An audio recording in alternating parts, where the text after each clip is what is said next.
I tell her every day. Now turn to somebody. You know I never ask you to change. If perfect's what you're searching for, then just stay the same. So don't even bother asking if you look okay. You know I'll say when I see your face, there's not a thing that I would change. 'Cause you're amazing. You're amazing just the way you are. And when you smile, the whole world stops and stares for a while. 'Cause girl, you're amazing, just the way you are. Okay. Okay. The way you The way you are. The way you are. Thank you. Thank you for being here. Thank you. Thank you for having me. Thank you for hosting me. Where is my beautiful Helen? She left me already? Thank you, Helen. What an amazing introduction. What an amazing woman you are. You're a true goddess. You manifest all the gifts of all the goddesses. You are every woman. Your heart, your love, your authenticity, and most of all, my dear friends, her generosity.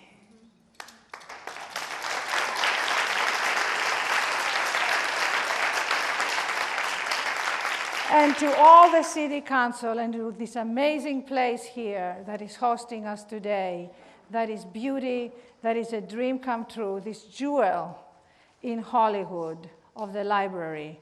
Thank you to all the people who created it. I walked through the library the other day and I saw all the little kids playing and a theater for the little kids. I don't know if you've seen it. It's a jewel. And everybody reading, and I ran into a book. I don't know why. Was that a message from God that said women who worry too much? I said, worry? I don't know. Do you worry? Do you worry? Okay, so today, what time is it? It's 10:30 on Saturday, April 20th, 2013. We can shift something, and you can really let go of something. Because you know what? Life happens in the moment. So I want to ask you all here to do me a huge favor, because I've come with all my heart, all the gifts that I have inside of me to pour them to you to shift something.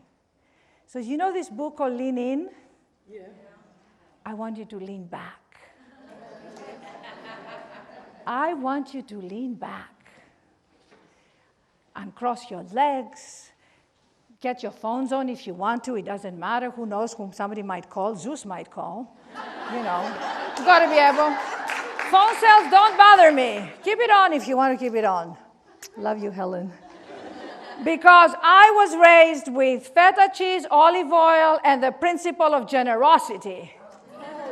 And you know how we can shift this world? My dear friends, today, remember, it's in the moment that we're going to do this together. Whoever showed up today, we are going to change collectively because we are going to open up the gates, the floodgates, the Niagara Falls to give to each other. And that's how we shift as women. We don't do it alone. If we try to, who tries to do it alone? Who does? Does anybody try to do it? I do. Okay, don't do that anymore. And I have my tribe here. I have my people. My sister and I were taught by my mother to be there for each other. You knew my mother? Like tigresses, like be there for each other. And what we need in this world, we need hearts, souls, and women to lift each other up. Do you know, I will be so practical. I'll tell you my story. Well, I don't have, it's a Greek epic, so. So, yeah, I don't have a whole time to tell you the whole thing, right, Helen? But then you come over to my house for dinner, and then I'll tell you the real story. All the men I loved and didn't love me, okay? Does anybody know that? all the men that loved me, and who wanted them, right? Because you had this unrequited thing, you know. You just love. Does anybody have that? You love. Now I love Bruno Mars. I think he wrote the song for me. I listened to that song and I said, Bruno, my dear, you wrote that song for me, but come over and tell me and sing it to me. So I sing it to myself, and I imagine that Bruno, why not win in your fantasies, you know? He really wants me, but, you know. So when you listen to this song, why I play this song is because we must get, I'm looking at you, each one of you here, and I look in your eyes and I look in your hearts. We must know that we are amazing, not because of what we do, not because of what we accomplish, not because of what we achieve, not because we are recognized, but because of who we are. Who we are, our heritage. All my life, I'm speaking from experience. Everything I tell you today, everything I wrote in my book is my true story. How I moved from a girl that wanted to be validated, who wanted to be recognized, and walked around Hollywood. It's a Hollywood story, my story. It's like a real movie. Somebody one day is going to make it. And I walked around because I wasn't recognized and I wasn't hired as an actress. And I went through rejection after rejection after rejection. And I walked around, and I think, I used to walk around these streets that now I love, that now I walk with my confidence. And I remember that girl who ached for somebody to recognize her. And one day, and I'll tell you the story, I realized that the world was waiting for me to recognize me.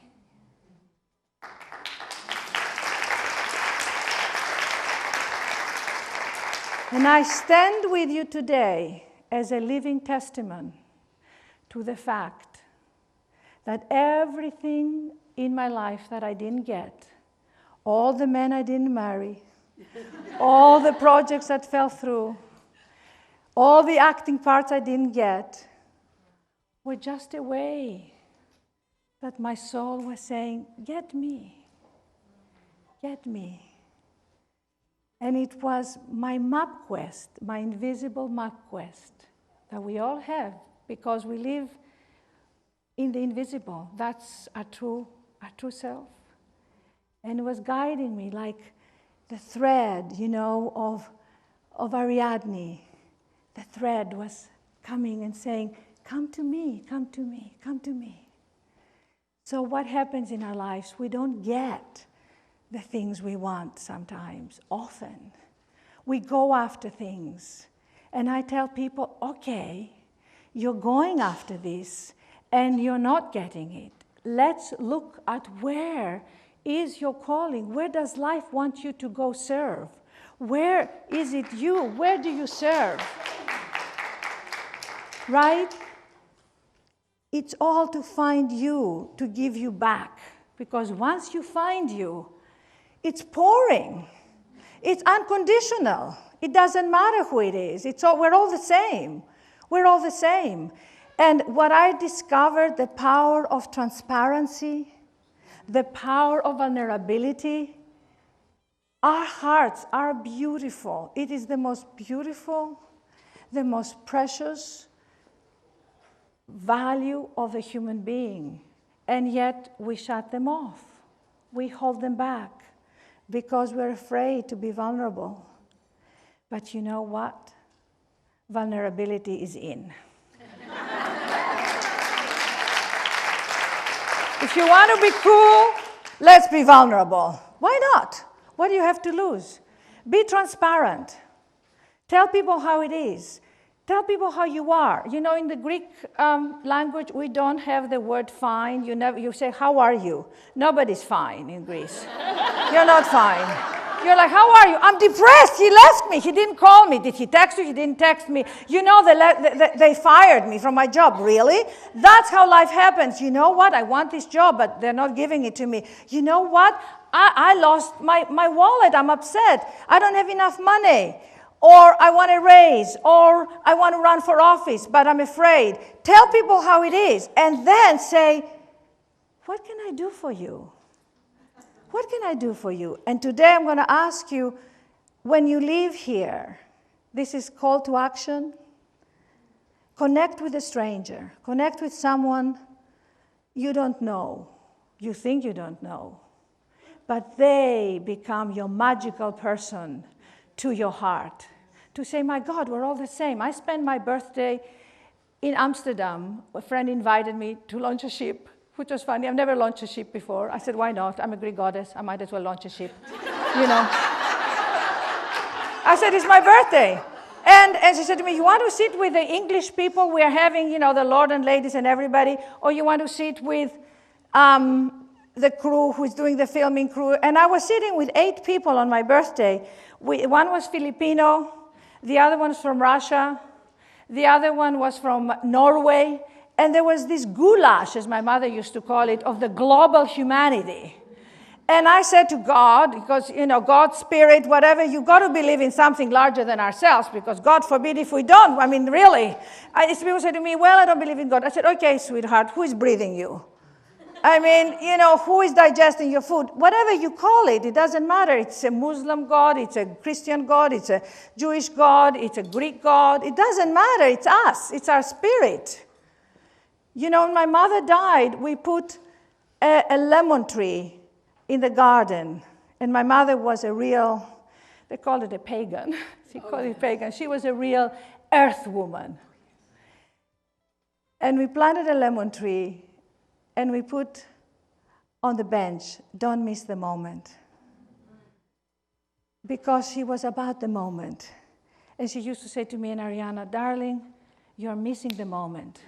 Because you're on to the next thing and the next thing. And we don't know if the person who is opening the door for us at a place, if the waiter could be the producer the next day. Lawrence Bender, who produced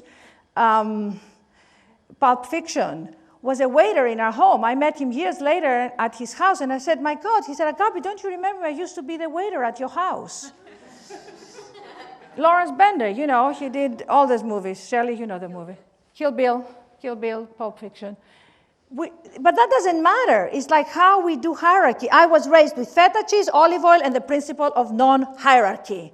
My mother had the plumber and the prime minister in England at the same table. And when they were there, she said to the prime minister, could you come in the kitchen? The plumber wants to meet you.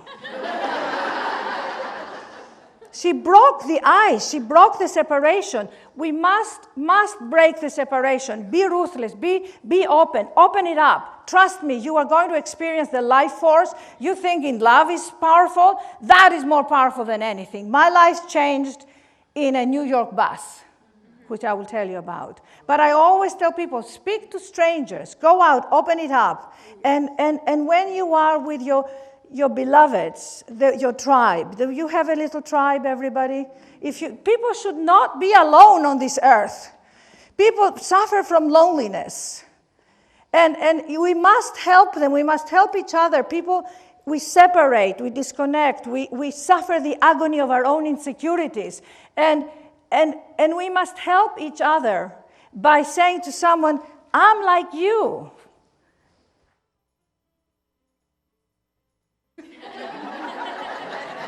And you take a moment, you know what I mean? You are like me. And you take a moment, and then the magic, how people say, how do you open your heart? You open your heart by leaning back and pausing. You know, we women, we go for a to-do list, and we try to achieve, and we try to compete with the men, and we want, and we want, and we want. And we open our hearts by just being. It's a to-be list. So I want you to go home today and make a to-be list. How are you to be? and get so deep inside in your calmness and read things that you love, that inspire you. Read this book. It's beautiful, not because I wrote it for you. Because the Spirit came and said, you've got to sit down and tell people the truth. You've got to tell them how you suffered, how you used to wake up with an ache. My heart ached. And when one day my heart didn't ache, I said, I must tell people and help others. And now I hug them, I love them, I tell them stories, we break bread together, and it's one big family. And that's how you open it up. You listen. Because what I really learned as I went around with the goddesses, dear Helen, as she knows, I went around and taught the goddesses that everybody's story matters. Not the few select. Our society suffers from hierarchy. Yes. You, my dear, sweet friends, today, I'm telling you, I urge you, I encourage you, I call you forward. You are the one who's going to make the difference, not someone else. You are the one who's going to walk into that office and ask for that job and get it. Because that force walks with you, and it makes the Red Sea part. That's how Moses did it. Do you get it? He summed it up. It wasn't about him. It was about his force inside and the Spirit. And when you have that with you, you are invincible. And you can help so many others who quake from doubt. Doubt is the number one killer of the human spirit. Doubt. Not fear. Fear has adrenaline. You can overcome fear. Doubt paralyzes you. If you see somebody in doubt, you go there. Can I use you as an example? What is your name? Lindsay. Lindsay, come here, my love, my beautiful girl. Look at this girl. Would you ever let her have doubt? You go, Lindsay? Yes. Let's pretend you have doubt. Okay. Hope you don't. All right. You go, Lindsay, shake it up. Shake it up. You got to shake it up because we have bodies to use to shake it up. Okay, you can go to the gym and work out, but you got to shake it up. You got to get down and dirty with your friends. Okay? You got to shake those hips. You know my hips poem? Shall I do it, Jan? What do you say? It's my trademark. Okay, I'm going to do this, and then I have to tell you my story. I can't forget. These hips are big hips. It's called an homage to my hips. They don't fit into petty little places. They need space to move around in. These hips go where they want to go. These hips do what they want to do. These hips are mighty hips. These hips have never been enslaved.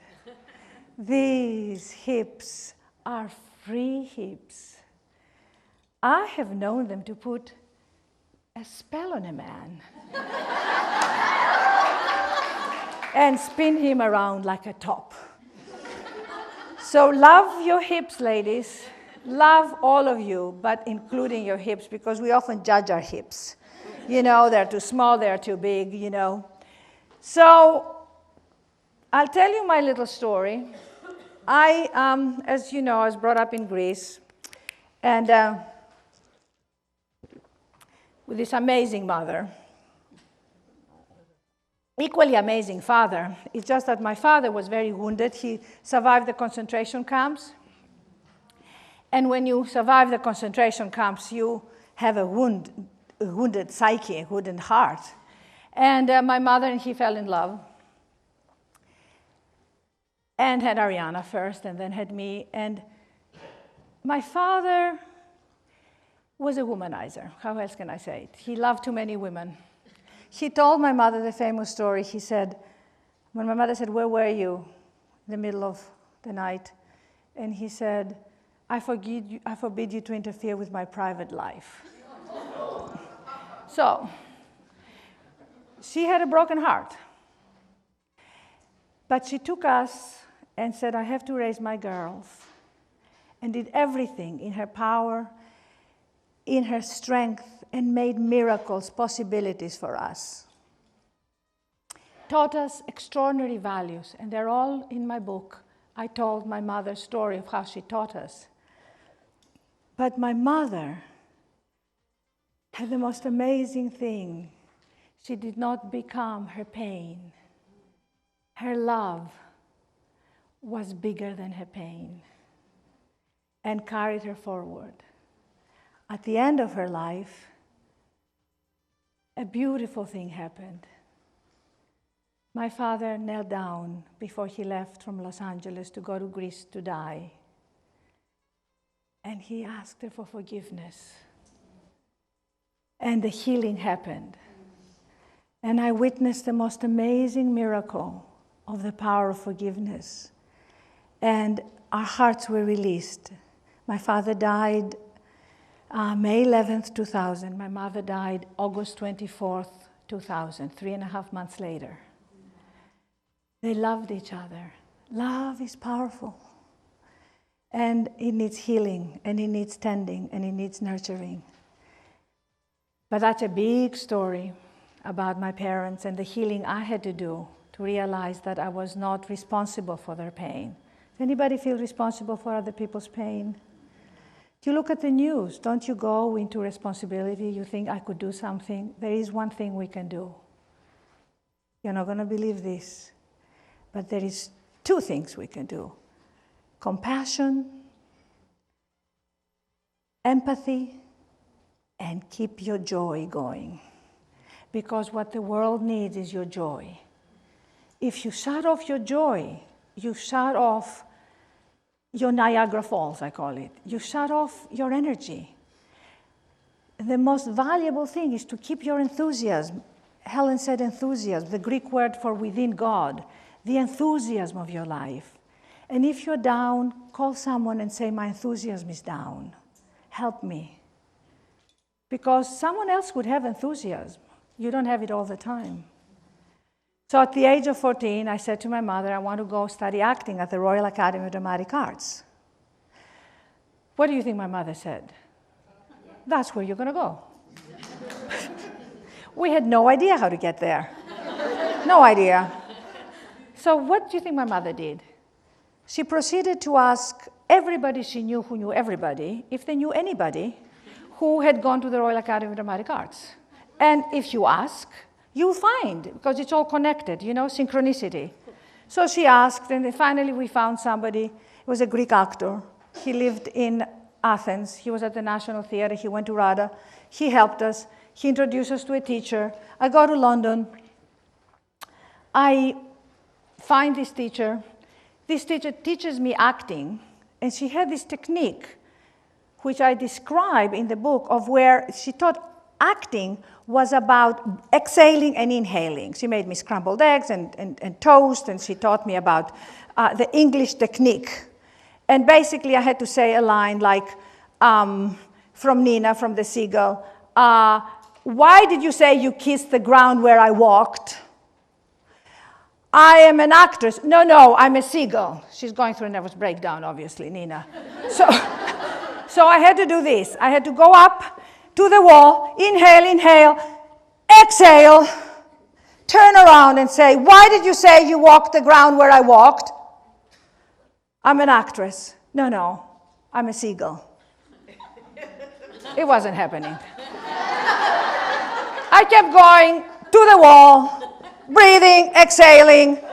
Finally, she says to me one day, my dear girl, you're such a wonderful girl, but you're not an actress. I was 19, for God's sake. I am like distraught. I'm going, oh my God, my dream.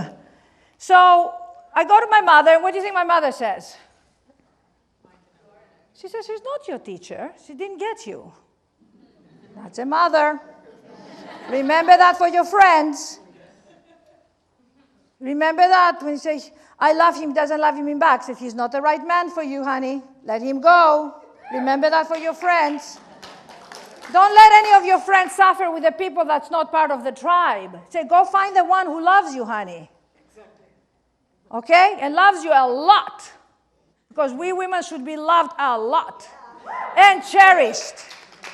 Okay? Or we love each other. Okay? So, I then find my teacher. My teacher gives me this amazing monologue of Serafina. She teaches me acting. Serafina from the Rose Tattoo. She teaches me to unleash my unconscious. I play this woman. I'm like in awe of how this gift comes through me. She looks at me and she says, my dear girl, if Radha doesn't take you, there's something wrong with them, not you. So, I walk into the audition filled with confidence. 6 months later, I get into the Royal Academy of Dramatic Arts. Royal Academy, Anthony Hopkins, Alan Rickman, Diana Rigg, Maggie Smith, the great big actors, and Agapi Stassinopoulos. Why not? They have the English accent, but I have my mother, who gives me Guinness before I go to the audition. Honey, you're a little nervous. Have a Guinness. You are a little more nervous. Have another Guinness. I go in and I say, hello. I left no ring with her. What means this lady, fortune forbid? My outside in charmer, and I'm reciting Shakespeare to you right now. So it was like I'm reciting Shakespeare. I'm doing Tennessee Williams. It's like I'm getting them roaring, and they get me in, and they said, this Greek woman, she's got the talent. They give me Phaedra to play. I'm like recognized everywhere. Cut. I finish. I come to Hollywood to do a movie. I'm giving you the short version, you get it? Like this is my short version of my Greek epic, which hopefully you'll read in my book. The whole story is there. And then someone here is going to make a movie, right? You know people, right? Okay, good. So I come to Hollywood. It's a classic, amazing story where a Greek man who loved my sister in Los Angeles, not loved her platonically, he was married, but she was doing a book here promoting, and he says to her, Nikronopoulos, he says to him, what do you want? Can I do something? He says, I have this little sister in London, and she wants to be an actress. So he says, let's bring her. I'm producing a movie. I come here. He's wining me, dining me. I'm staying at the Beverly Hills Hotel. I think it was 2 months later, the movie falls apart. And he says, go back to London. I said, I'm not going back to London. I'm staying to Hollywood. And I start to go through my journey, my spiritual journey. I start to yoga, meditation. I meet my spiritual teacher. I become semi-enlightened. Like I go, oh my God, I have a soul. Oh my God, I'm not just this Greek girl who wants to be an actress. Oh my God, this is amazing. I really have the light and the yoga and the breathing, and it's great. But I really want to be an actress, for God's sake. I mean, I started it. So I start in my semi-enlightenment, which is more secure. I'm feeling a little more secure. I go for audition after audition in Hollywood. You know the Hollywood story, right?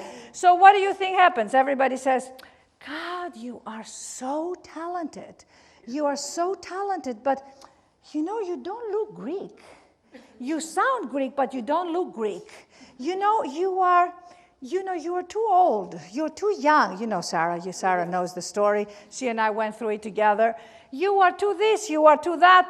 Basically, do you get it? I don't fit in. I mean, does anybody have experience where you don't fit in? Okay, none of us are supposed to fit in. We don't fit in. Let me shout it. The whole Hollywood can hear it. We are supposed to fit in with ourselves. And then the cast comes around us and fits in us. Yes. Okay? That's empowerment. When you don't run around say, I have to fit in here, and I have to fit in here, and I have to say so-and-so, like me. Do you like me? Do you approve me? Do you really like me? Validate me. We are validated the moment we are born. We are validated, and then we go around, scatter it around. That's the empowerment we women must get. So, I'm devastated. What do you think? I'm talented, right? So then I go to New York, try plays. I get a little extra somewhere, but basically it's not happening. Agapi is in pain. She's suffering. Wouldn't you? What's wrong with this picture? So one day, I auditioned for a 6-hour Greek adaptation of plays with Nikos Sakaropoulos at Williamstown. I do Joan of Arc. He says to me, my dear girl, you're so talented. I said, I know. Give me a part. He gives me direction. I take it. He said, you take good direction. I said, yes, I'm a good Greek girl. I take good direction. So 2 days later, he calls me and he says, it breaks my heart. You know, I cannot cast you in anything. 6 hours of Greek plays, you name it, Jocasta, Clytemnestra, Electra, Antigone, they're all in it. Nothing. Agapi gets nothing. I said, why? He said, because if I fit you in the Greek chorus, you'll stick out. You have too much of a personality. And I can't put you in the Greek big parts because I need the Susan Sarandons and the Sigourney Weaver, the names, you know, everybody wants the names. So I go home, I cry. What do you think my mother says? Something better will come. She was right, but not yet. I get on the bus in New York. Has anybody been to a New York bus or any bus? Well, you know how it is. Everybody's way more depressed than you. If you want to feel good, go on the bus.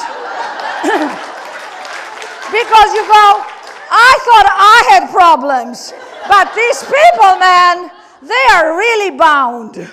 And they're going, and if you touch them, you go, excuse me, right? Nobody wants to be touched, let alone talk to.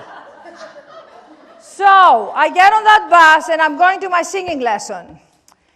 And I sit next to a woman, and I start to talk to her because I'm Greek. You know, I talk to everybody. So I said to her, how are you?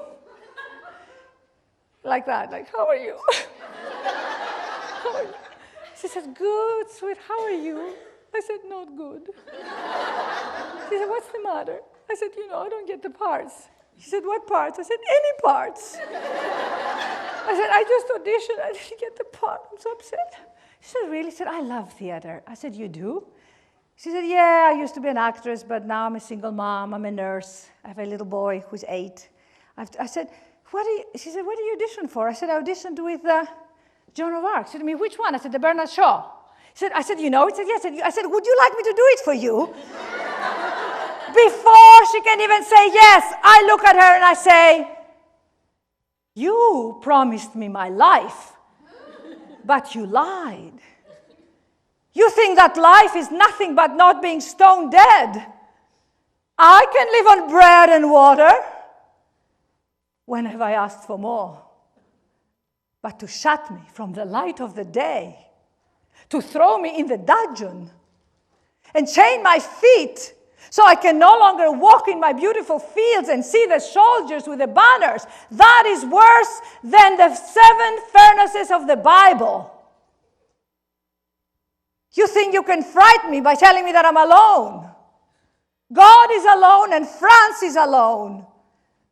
And what is my loneliness before the loneliness of my country and my God?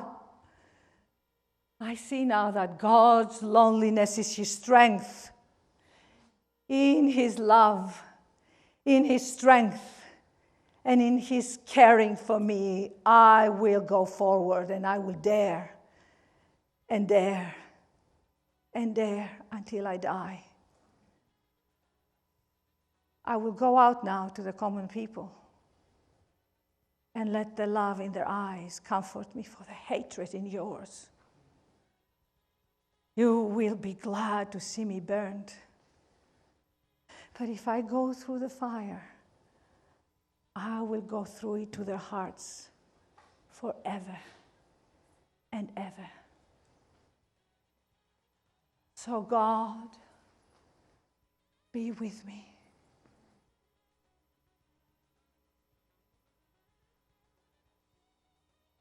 And I look at this woman, and she has tears in her eyes.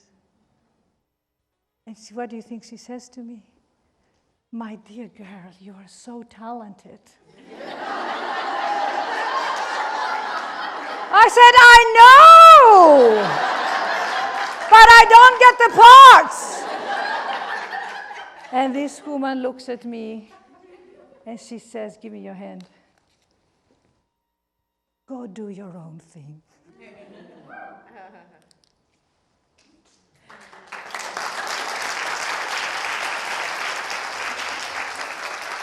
And I get off that bus, and I said, I got it.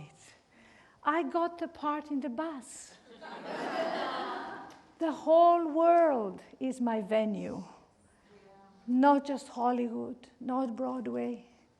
And all these years of waiting, someone to hire me, someone to like me, someone to say yes, I had to say yes to Agapi.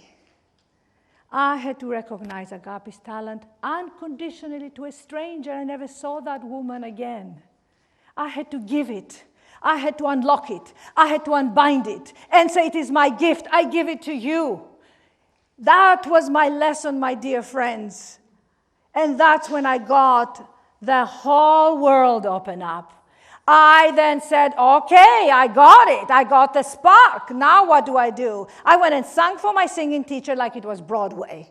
One person. And then I said, I'm going to do a one-woman show and put all the stories I love of the goddesses and all the monologues I love. Joan of Arc, Serafina, Portia, all these monologues that I love, and make a one-woman show called Conversations with the Goddesses. And I casted myself as 7 goddesses, not one.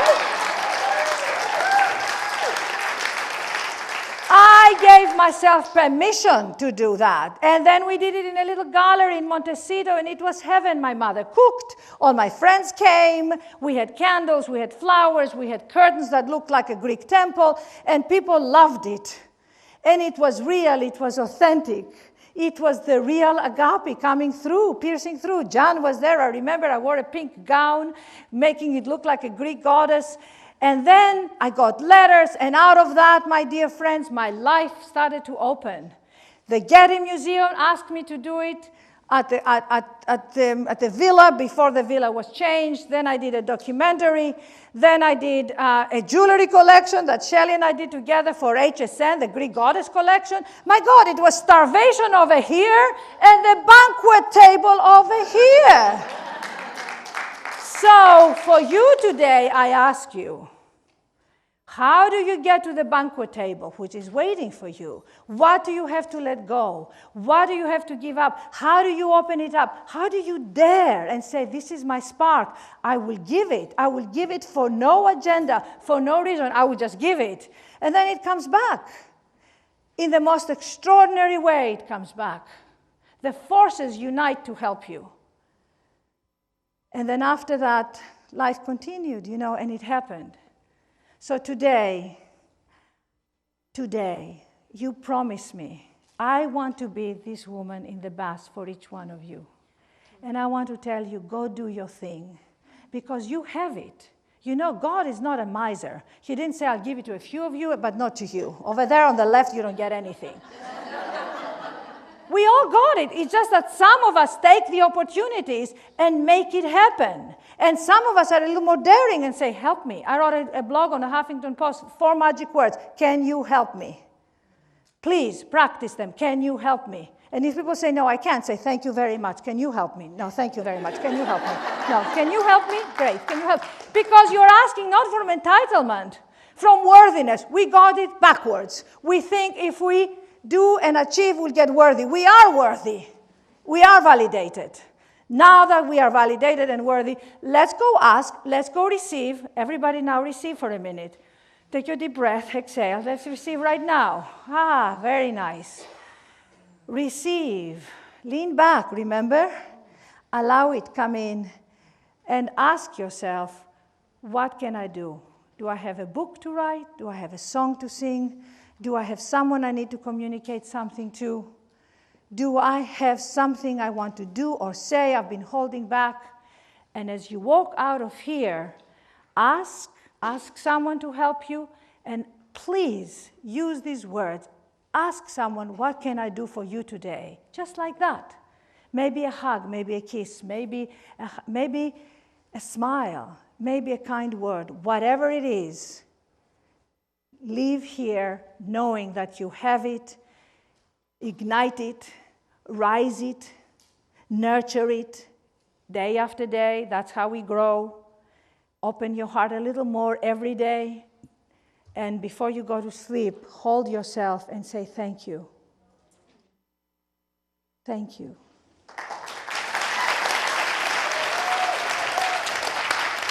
Thank you. Thank you.